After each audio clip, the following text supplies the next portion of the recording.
आज हम जानेंगे भारतीय संविधान के अनुच्छेद 1 के बारे में। अनुच्छेद 1 के अनुसार भारत अर्थात इंडिया राज्यों का एक संघ है। भारत के क्षेत्र में सभी राज्य, केंद्र शासित प्रदेश और वे क्षेत्र शामिल हैं जो भविष्य में भारत में जोड़े जा सकते हैं। ये अनुच्छेद परीक्षा की दृष्टि से बहुत महत्वपूर्ण है। भारत एक है, अखंड है और सशक्त है।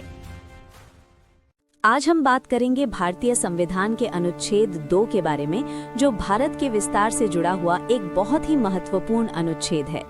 अनुच्छेद 2 के अनुसार भारतीय संसद को ये अधिकार प्राप्त है कि वो किसी भी नए राज्य को भारत में शामिल कर सकती है या किसी नए राज्य की स्थापना कर सकती है। इसका मतलब ये है कि भारत अपने क्षेत्र का विस्तार संविधान के माध्यम से कर सकता है।